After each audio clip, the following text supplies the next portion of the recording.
the Ministry of Healthcare and Social Protection, which means of Georgia.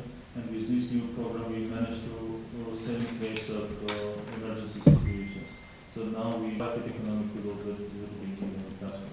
We program managed to save thousands of lives to improve the healthcare conditions. We have in Parliament quite strong, being part of the global peace and global security. Strong majority, we have a kind of super majority.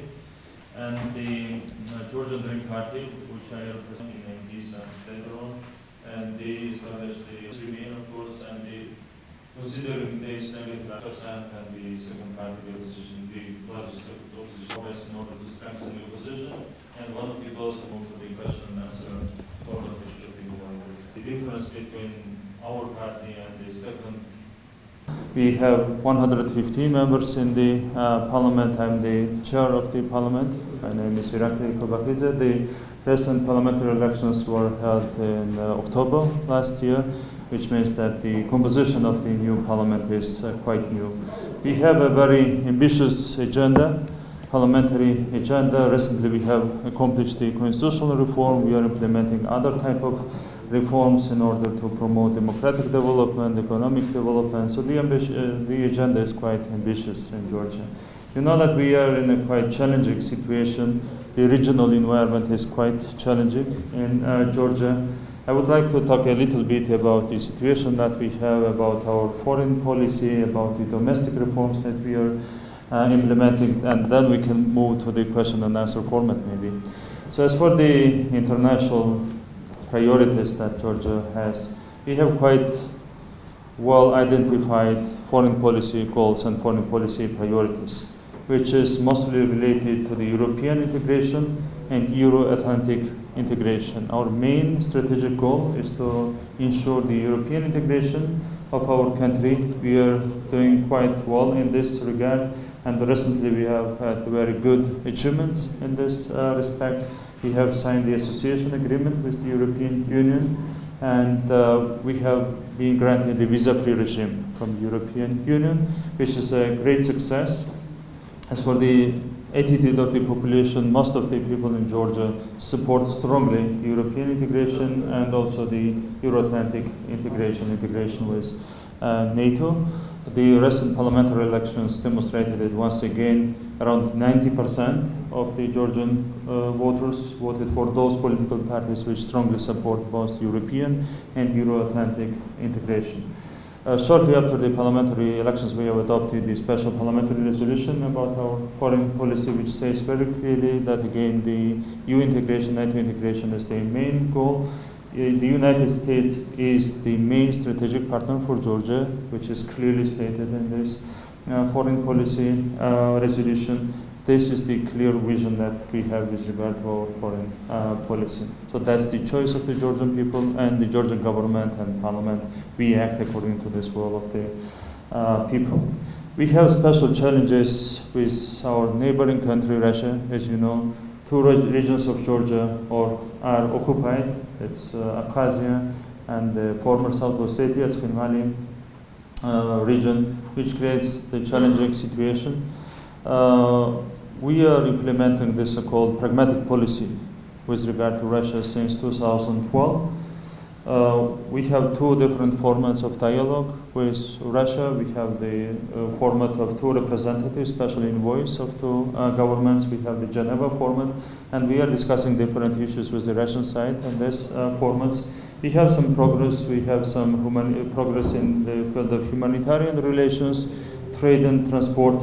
But as for the political progress, it's extremely limited. So we are not really able to achieve any significant political progress in the relations with Russia. As for the situation in the occupied territories, the challenges remain, and the trend is quite negative, especially the human rights situation is quite negative. The people living on the occupied territories, the children, for example, had the opportunity to get education in their native language, and now it's strongly restricted. Also in other fields, the human rights are quite actively restricted, let's say, on both occupied territories. So these are the main challenges. Despite this trend, negative trend, and despite the challenges we are implementing again, the pragmatic policy towards Russia, which is widely supported and accepted by our Western partners. And with this pragmatic policy, we managed to achieve the much higher grade of stability in our country. Now, Georgia is a very stable country despite these problems, and we also contribute to the regional stability. You know that all the countries in the region have different type of problems. There are the problems between Armenia and Azerbaijan. You know what is the situation in Turkey, etc. So finally, the situation is not easy in the region, and we try our best to contribute to the regional peace and to contribute to the stability in the region in general. We are also quite actively contributing to the global peace. For example, in Afghanistan, we have the largest representation of our soldiers among the non-NATO member countries. Our soldiers are serving not only in Afghanistan but also in other countries, hot, let's say, places. So finally, Georgia tries its best to be not only the recipient of the protection but also to contribute. So that's the general vision that we have. At the same time, we are implementing different type of domestic reforms. I have already mentioned the democratic reforms that we are implementing. We have already adopted the new constitutional package, which accomplishes the transformation to the parliamentary system of government. Currently, the system is already a parliamentary one, but we are fine-tuning the system, which means that the main actor in this system will be the Parliament of Georgia.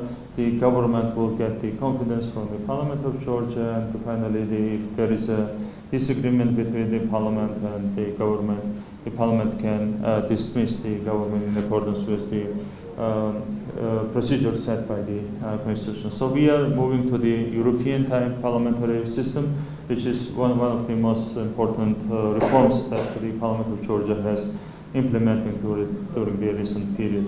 We are implementing reforms in order to strengthen the independence of judiciary. We are improving the electoral legislation, the legislation on political parties, etc. So again, the agenda in this direction is quite ambitious. We are implementing also economic reforms. The economic situation is quite challenging. Our GDP per capita nominal one is around 4,000 USD, which is 20 times less compared to Switzerland, for example.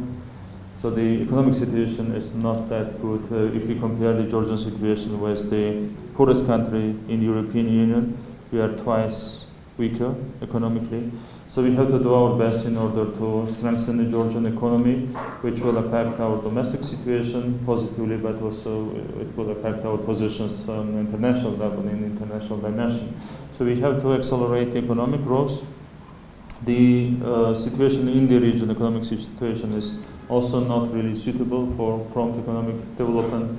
But despite this fact, we try our best to accelerate the economic growth. The government of Georgia came up with a special 4-pillar program to achieve this, and so we have endorsed the economic growth program in December last year, and hopefully this will bring the concrete results. We already see the tangible results based on this economic program. Now the economic growth rate is 4.7% in Georgia if we take the first 8 months period of this year, which is much better result compared to other countries in the region.